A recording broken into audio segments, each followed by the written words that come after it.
Қайырлы күн, құрметті достар, бүгін біздің 6-шы сабағымыз.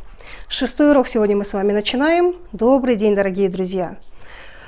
Итак, мы с вами подошли к очередной теме, к очередному типу окончания, падежному окончанию. Давайте для начала вспомним, какие окончания мы с вами уже знаем. Мы с вами знаем окончание множественного числа. И давайте возьмем наше уже дежурное слово «бала». Окончание множественного числа, то есть мы из слова в единственном числе можем сделать слово во множественном числе «балалар». И также мы можем этому слову придать еще один смысловой нюанс, дать «балаларам», то есть мои дети. Если мы окончание чуть-чуть изменим, «балалармас» — это уже будут наши дети. И сегодня мы с вами подходим к третьему типу окончания. Это падежные окончания, допустим, от наших детей. «Балалармас дан». Именно вот это окончание показывает, что от детей. И для того, чтобы познакомиться хорошо с окончаниями, мы должны взять в руки сводную таблицу падежей. Пожалуйста, уважаемые друзья, возьмите в руки сводную таблицу падежей. Падежная система окончаний казахского языка представляет из себя представлена 7 падежами. Эти падежи отчасти похожи на уже хорошо вам знакомые падежи русской грамматики. Понятие падеж присутствует во многих языках, но в некоторых европейских языках, допустим, отсутствует. В одном из европейских языков есть 13 падежей. Так что 7 казахских падежей, знаете, ни много ни мало. Если мы скажем, какие это падежи, то 5 казахских падежей соответствуют русским 6 падежам. Повторюсь, чтобы быстро познакомиться с грамматикой казахского языка, мы с ней знакомимся в сопоставлении с уже знакомой. Так вот, 5 казахских падежей, давайте я вот так обозначу, равносильны 6 русским падежам. Дело в том, что один падеж, атаусептек, то есть именительный падеж казахский, он включает в себя русский именительный падеж и русский предложный падеж. И мы сказали, что 7 в языке, плюс 2 тюркских падежа. Это первый падеж местный. Есть такое окончание, которое обозначает место. И есть падеж, который показывает исходный пункт в пространстве и во времени. То есть 5 плюс 7, 5 плюс 2, 7 казахских падежей, и примерно является аналогом 6 русским падежам. С системой падежных окончаний мы с вами познакомились, когда знакомились с таким вспомогательной группой слов, как послелоги. То есть фактически с падежами мы с вами уже знакомы.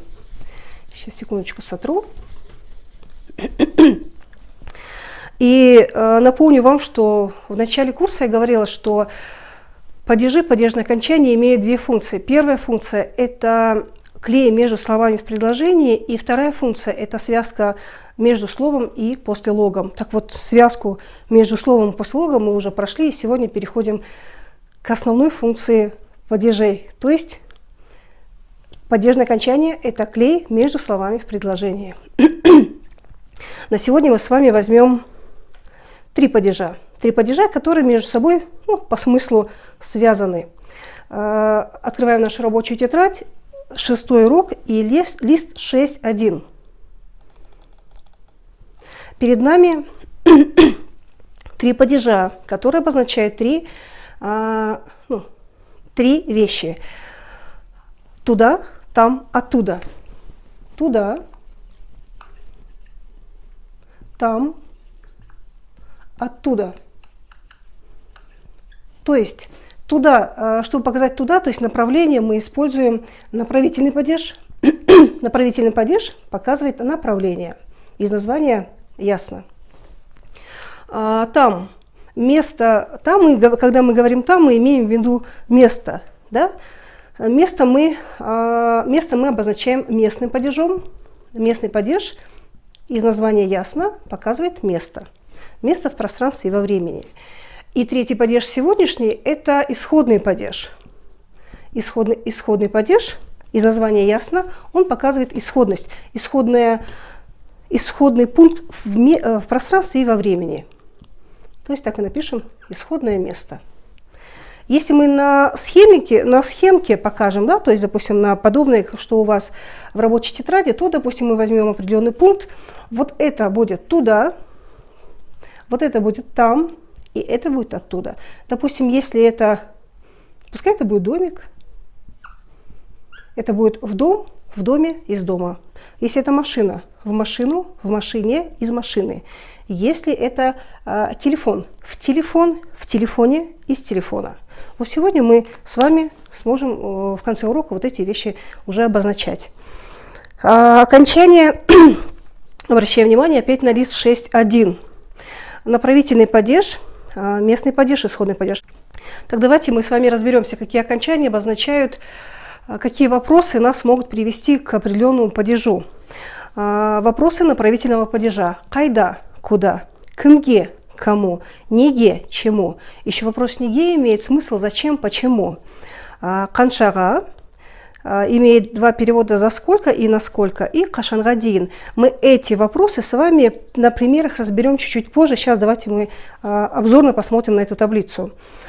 Так вот, направительный падеж, который представлен окончаниями га, ге, ка, ке, и мы с вами уже немножко знакомы с этим падежом, когда мы с вами знакомились с послелогами дательно-направительного падежа. И вы помните, что мы с вами писали в дом, и мы можем уже с вами написать в мой дом, в твой дом, в ваш дом. То есть, если обратите внимание на эту таблицу, то мы с вами видим основные окончания га, ге, ка, ке, и мы также видим дополнительные окончания в этом падеже.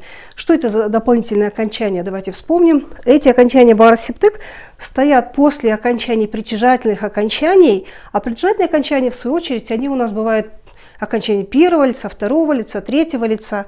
Так вот, эти варианты, они ровно подбираются вот под первое, под окончание, после первого лица, после второго лица, после третьего лица. Сейчас мы на практике это с вами будем делать. И пример использования дательно-направительного падежа в нижней строке. Үйге кельдым. Я пришел домой. Офиске кырдым. Я вошел в офис. Я в офис вошел. И теперь давайте мы разберем этот падеж отдельно. Обращаем внимание на лист 6.2. У данного падежа есть 4 функции. Дательно-направительный падеж, на самом деле, знаете, он такой, он самый богатый, самый богатый на функции падеж. Аж 4 функции, причем совершенно разные. Первая функция – направление. То есть окончанием га, ге, ка, ке мы можем показать, поставив к слову это окончание, присоединив, мы показываем вот туда. Давайте, например, вопрос кайда, куда, неге, чему, к чему. Домой. Как же использовать эти окончания? Вот мы с вами знаем слово дом. И если мы поставим одно из подходящих окончаний этого падежа, то это будет үйге. Это и будет домой. То есть вот это окончание, оно показывает направление. Направление получается в сюда, вот сюда. Давайте еще возьмем такой пример, как на работу. Мы с вами знаем слово работа, это жумус. А теперь нам нужно поставить перевод слова на работу. То есть мы показываем направление. Направление мы опять-таки берем, ставим этим окончанием. Жумус ка. Это будет на работу. Направление также может быть в отношении человека. Вот здесь написано маме, папе. Вопросы касательно человека, здесь, соответственно, будет вопрос к мге. Кому, либо к кому. Подойти, допустим, дать письмо кому-то, подойти к кому-то. Если у нас здесь пример такой маме, пишем маму, она, и подбираем необходимое окончание. Притяжательных окончаний нет, поэтому будут стандартные. И из 4 вариантов подходит вариант га, анага. Мына жерде тағы бір мысал бар. Отцу. Ставим отца, аке, и подбираем подходящее окончание, акеге, отцу. Вот так мы можем показать с вами направление. Допустим, вот я пишу на доске, и написать на доску в казахском варианте, вот по-русски это будет писать на доске где, а по-казахски писать куда. Если это вот эта тахта, то мы пишем тахтага на доску. Если я посмотрю, вот допустим, передо мной окно, я посмотрю на окно показываю направление, то терезеге. Следующая функция цель. Допустим, вот целью может быть одновременно может являться и предмет, какой-то объект, и действие. Допустим, если целью у нас является, ну, допустим, вот за ребенком. Вы видите свою подругу или там соседку, и вы спрашиваете, ну, куда идешь? Она говорит, за ребенком. То есть цель, да, ребенок. Давайте пишем за ребенком. Если ребенок бала, то поставив окончание барсиптык, то у нас получилось вот балага, за ребенком. Каким образом мы определяем цель, направление? Всегда вопрос идет от глагола, допустим. Если глагол, допустим, там пойдем куда? В офис. От глагола задается вопрос. Пойдем за кем, с какой целью, допустим, в садик, за ребенком. Также мы можем сказать за моим ребенком. Моим ребенком. То есть мы уже делаем сначала вот ребенок, пишем, далее мой ребенок, баламма, и потом мы ставим также бара септык, окончание дательно-направительного падежа, но здесь, внимание, здесь мы подбираем вариант, который следует за окончанием первого лица, притяжательного окончания в первом лице, и это будет вариант А. И за моим ребенком имеет перевод балама. Вот. Это что касается цели в отношении объекта. Если у нас целью является действие, допустим, вот вы сейчас лето, и многие ездят, допустим, в Турцию, в Египет, кто-то в Кокчетав, и вот в эти места люди едут с разной целью. Кто-то едет отдохнуть, кто-то едет поработать, кто-то едет на встречу, кто-то едет там что-то там, договор подписать. То есть вот это и есть цель. Работать – это цель, отдохнуть – это цель. И давайте мы это с вами запишем. Глагол «работать». Жұмыс істеу, прямо вот в таком виде, как и в русском языке. Допустим, я пошла поработать. Вот работать слово в инфинитиве используется, также в казахском языке. Жұмыс істеу, жұмыс істеуге. Это поработать. Далее следующий глагол отдохнуть. Демалу. Подбираем нужный вариант подходящий. Демалуга. Вот это отдохнуть как цель. То есть мы поехали, не знаю, там, в Боровое отдохнуть. Вторая функция дательно-направительного падежа была. Третья функция. Третья функция этих же окончаний – цена. Есть такой вопрос канша. Так вот, канша сколько? Если к вопросу сколько, мы допишем окончание гаге, и в данном случае это будет твердый вариант каншага, то вопрос каншага имеет два перевода. Первый вариант – за сколько. Второй вариант – на сколько. Вы меня можете спросить, а как я могу определить, какой вопрос? Все совершенно предельно ясно. Повторюсь, вопрос задается от глагола. Допустим, глагол «алдым» – «я взяла». Я взяла, и в предложении, допустим, ну, там цифра какая-то стоит. То мы можем сказать от глагола, да, допустим, взяла яблоки за сколько и взяла книгу на сколько. Или, допустим, я взяла книгу за сколько и взяла книгу на сколько. Так вот, вопрос за сколько, каншага, вот в этом контексте это будет цена. А на сколько, допустим, я взяла у подруги или в библиотеке книгу на сколько, это будет вопрос срока. Так, теперь давайте мы приведем пример. За 1000 тенге. За 1000 тенге.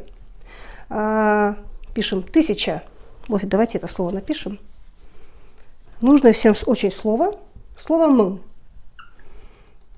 «Мың тенге» – это просто 1000 тенге.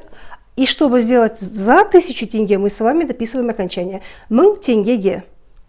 Конечно, если в словосочетании присутствует валюта, мы валюту обозначаем и окончание к валюте дописываем. А если часто мы валюту не используем, допустим, там бр, га за 1000, если мы понимаем, о какой валюте идет речь. И еще один вариант здесь есть за 200 рублей. Пишем, так, глагол давайте мы с вами отодвинем. 200 рублей – это ека жүз рубль. Валюта страны, да, Российской Федерации, она остается без изменений. Рубль и окончание рубльге. Теперь вариант на сколько. У нас приведем пример на 1 минуту.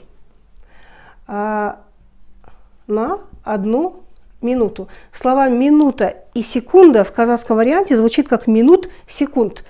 И тогда будет бр, минут. Это 1 минута. И вопрос, окончание барсептек, бр минутка будет обозначать бр минутка на 1 минуту. И на 2 часа. На 2 часа. Соответственно, ека сағат, окончание ека сағатқа. Повторюсь, что все вопросы у нас, они идут от глагола, поэтому мы легко можем к определенной части предложения выяснить, какой вопрос, и, соответственно, потом поставить окончание. И теперь давайте мы используем эти наши... Так, секундочку. Давайте мы с вами приведем тот случай, когда все 4 функции окончания одновременно могут использоваться в слове. Да, действительно, все 4 функции могут одновременно использоваться в одном слове. Почему? Потому что они разные вещи обозначают. Совершенно разные вещи. Допустим, в Италию на 5 дней отдохнуть за $700. Куда мы тут? В Испанию, да? В Испанию на 5 дней отдохнуть за $700. 4 совершенно разные функции. Мы, допустим, там и глагол «поедем». Если мы от глагола «поедем» зададим к слову «в Испанию» вопрос, то у нас, соответственно, вопрос «кайда», «куда?». И мы понимаем, что мы здесь обозначаем направление. И пишем «Испания», «га». Далее. Если мы к словосочетанию на 5 дней зададим вопрос от глагола «поедем на 5 дней», соответственно, вопрос у нас будет «насколько?». Вопрос «ханшага». Насколько? Пишем 5 дней, без күн. И потом далее дописываем окончание без күнге. То есть изначально в слове мы, в предложении словосочетание либо слово ставим в начальную форму, и потом уже дописываем окончание, необходимое окончание. Следующее слово «отдохнуть». Отдохнуть в начальной форме будет «демалу». Поедем отдохнуть. Зачем? Неге барамыз. Функция цель. Демалуга. И за $700 $700. Это 700 тенге. Зададим вопрос «поедем за $700». Вопрос «за сколько?» Каншага. Долларга. И вот мы с вами легко сделали Испанияга. Без күнге демалуга $700. 4 функции одновременно использовались и совершенно разные вещи обозначают.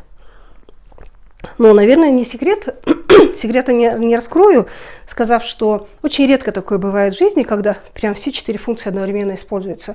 Как правило, стандартно 2 или 3 функции используются в предложении. Давайте мы приведем пример, более такой приближенный к реалиям. В Питер на учебу на год. Допустим, там моя дочь поехала, ваш сын уехал, его внук собирается в Питер на учебу на год. В Питер имеется в виду Санкт-Петербург, да? Питер на учебу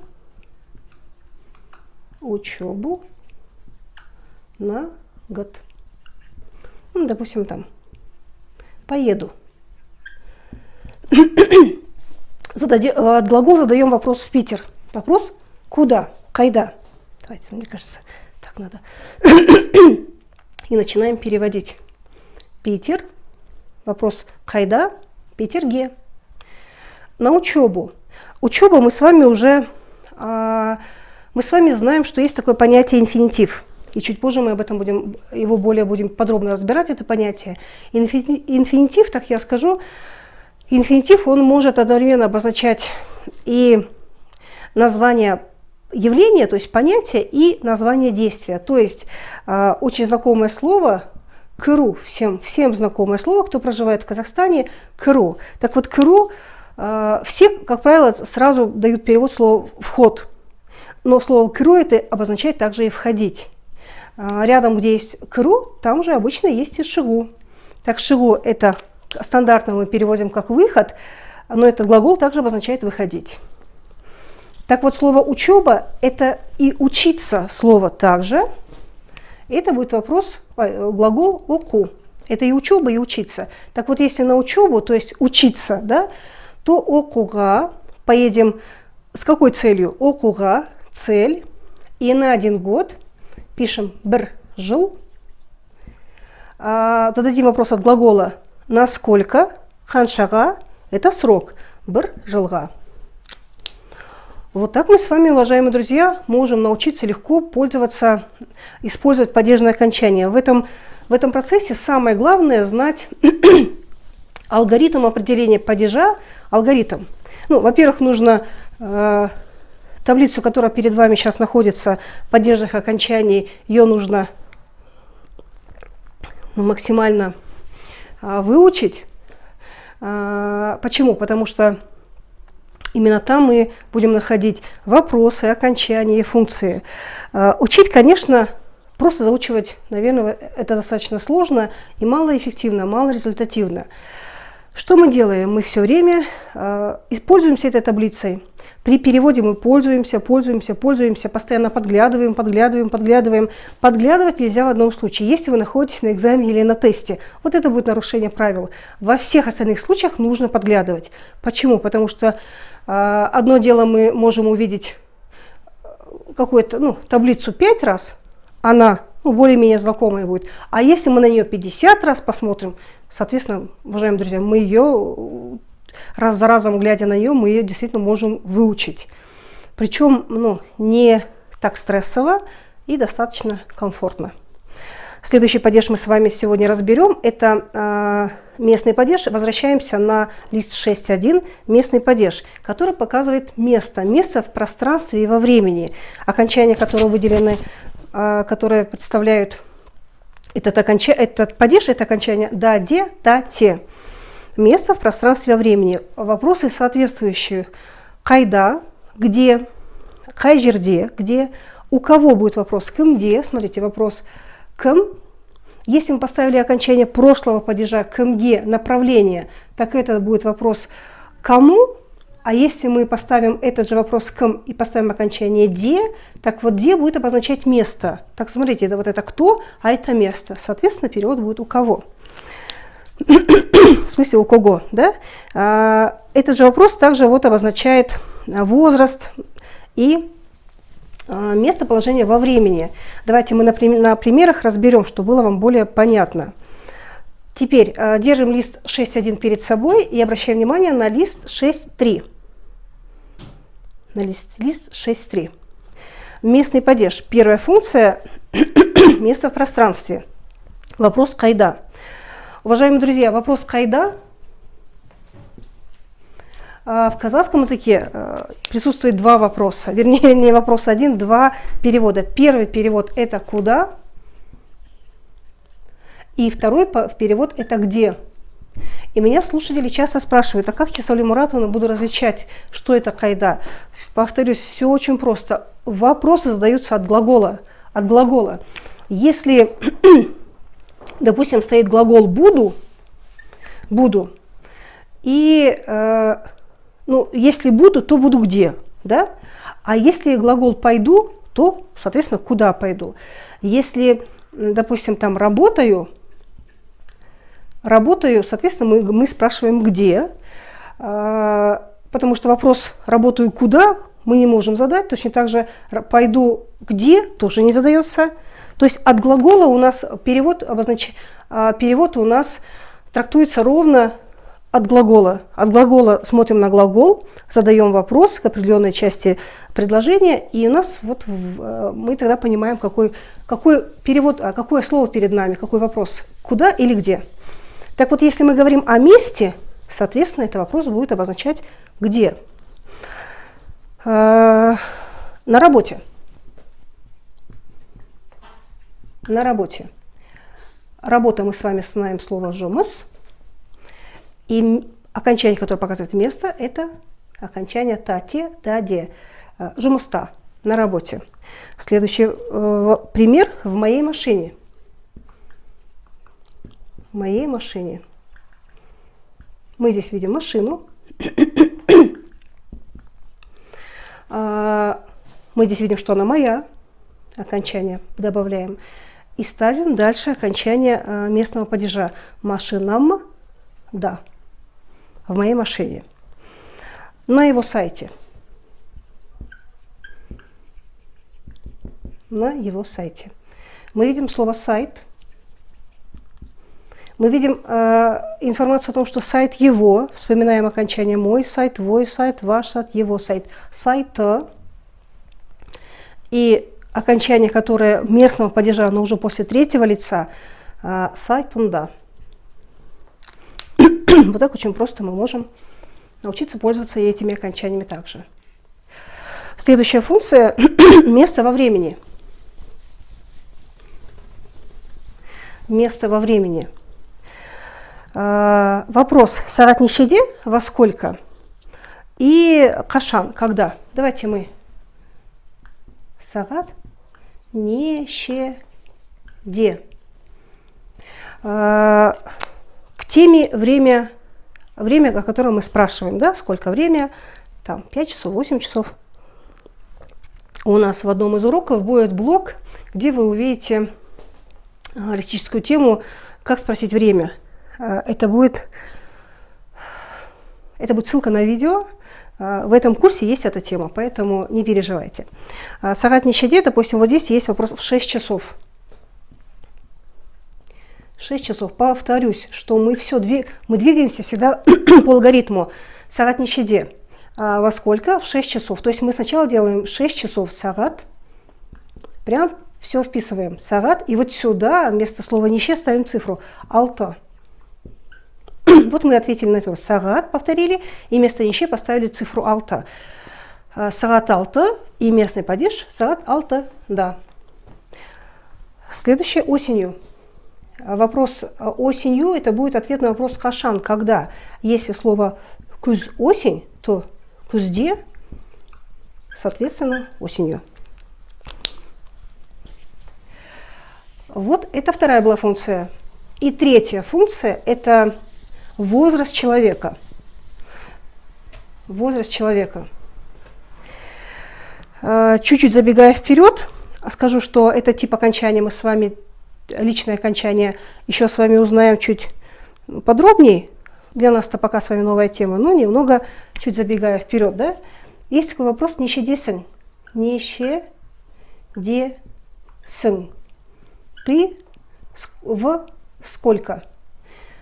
Его другой вариант. Нешедесес.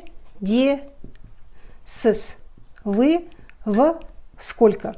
Когда к этому типу вопроса нешеде ставится личное окончание, тогда речь идет о лице, то есть речь идет о человеке. Это вопрос возраста. И, допустим, здесь есть такой пример. Мне 40.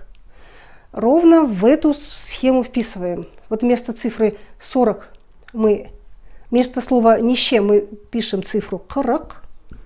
Далее мы используем вот по схеме, видите, формула. Далее идет местный падеж, кракта.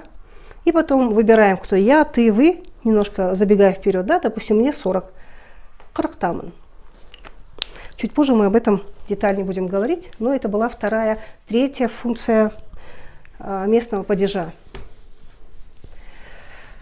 Повторюсь, не переживайте, если вот сегодня достаточно быстро материал идет. Моя цель не загрузить вас, моя цель дать вам правильный алгоритм, и, конечно, моя цель вам дать достаточно много тренировочных упражнений. Тренировочные упражнения идут в разделе «Домашние задания». Лист 6.4 и последний на сегодня падеж, исходный падеж.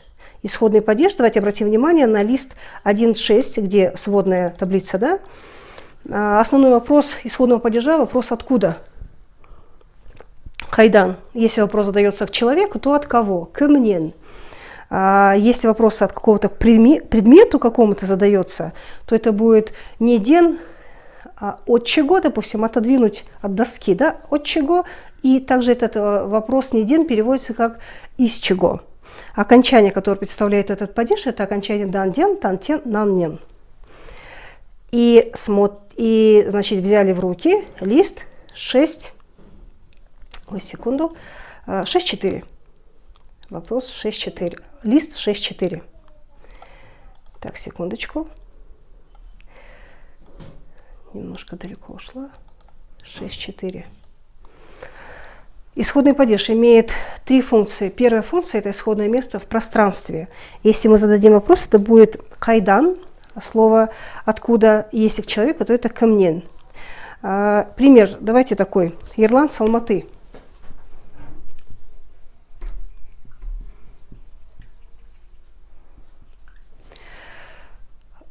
Ерлан, Алматы, тот же алгоритм, да, допустим, там приехал. Опять-таки нам обязательно нужно вот глагол, чтобы нам ставить правильный вопрос. С Алматы приехал, мы задаем, допустим, с Алматы, вопрос на русском задаем хайдан, и вопрос хайдан это будет вопрос местного падежа, окончание дан-ден, тан-тен, нан-нен. Алматы, дан. Ирина с Семея. Самое главное в падежах понять вот этот принцип, алгоритм, как мы можем обнаружить падеж. Ирина с Семея приехала. Пишем Ирина, Семей, вопрос хайдан, окончание дан-ден, тан-тен, Семей, ден соответственно. Также исходное место, это окончание может обозначать исходное место во времени. То есть с определенного пункта во времени, с утра, с вечера, с 5 часов, с 8 часов. Так, вопрос будет кашан-нан. Давайте мы с вопросом разберемся. Кашан-нан. Кашан – это когда, а нан – это оттуда.